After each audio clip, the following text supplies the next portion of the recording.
Olá, sejam muito bem-vindos. Hoje a gente vai mergulhar fundo nas ideias de um dos psicanalistas mais importantes e, eu diria, mais humanos do século XX, Donald Winnicott. Se preparem para a gente entender juntos essa jornada fascinante de como nos tornamos quem somos. Bom, vamos começar com essa frase, que é bem provocadora e está bem no centro de tudo que o Winnicott pensava. O que será que ele quis dizer com isso? A ideia é que o nosso desenvolvimento não acontece no vácuo, sabe? Acontece sempre dentro de uma relação. É a interação com o outro que nos forma desde o comecinho. E quem era o homem por trás dessas ideias, né? Donald Winnicott. Ele era um pediatra britânico que depois virou psicanalista, e essa experiência dele com milhares de bebês e mães deu uma perspectiva totalmente única, muito focada na importância do ambiente que nos cerca e nos molda.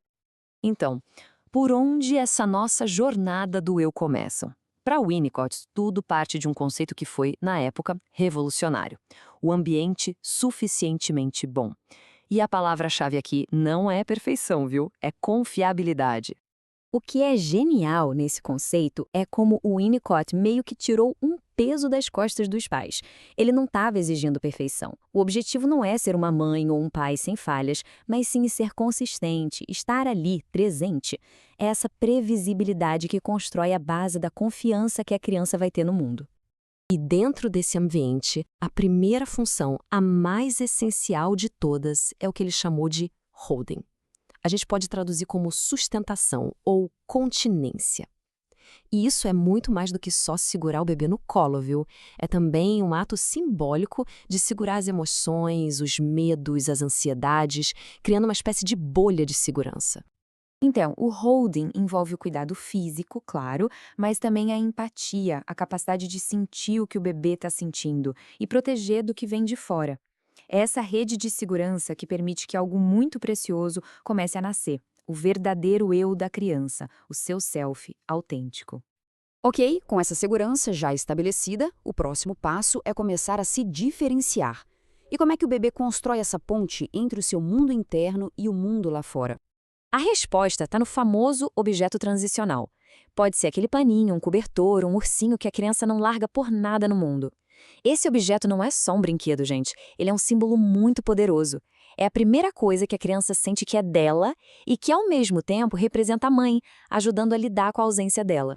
E essa ilustração mostra de forma brilhante a jornada psicológica gigantesca que esse simples objeto representa. A gente sai de um estado de fusão total com a mãe, passa a usar o objeto como uma ponte e, finalmente, começa a ter a primeira noção de que somos indivíduos separados. É um salto enorme no desenvolvimento. E a partir dessa separação inicial, o Winnicott nos apresenta uma das suas ideias mais bonitas, o espaço intermediário, onde a gente explora e cria a nossa própria realidade. Ele chamou isso de espaço potencial. Pensa nisso como se fosse o playground da mente.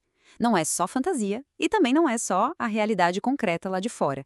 É aquela área mágica onde a gente brinca, cria arte, se apaixona por um hobby. E o mais legal, isso não vale só para as crianças, é fundamental para uma vida adulta saudável também.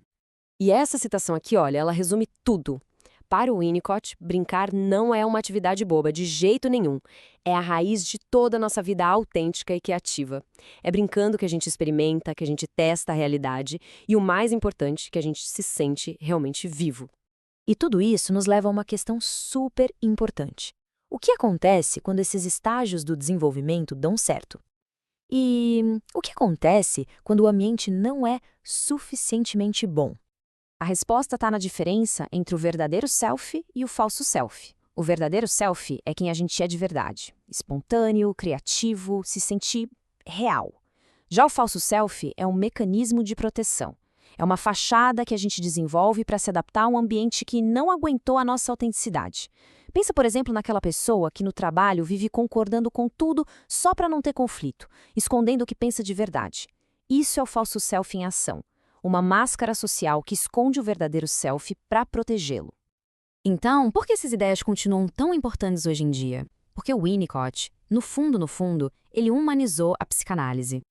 Essa tabela resume bem. Ele transformou a sessão de terapia num espaço potencial, onde dá para brincar com as ideias.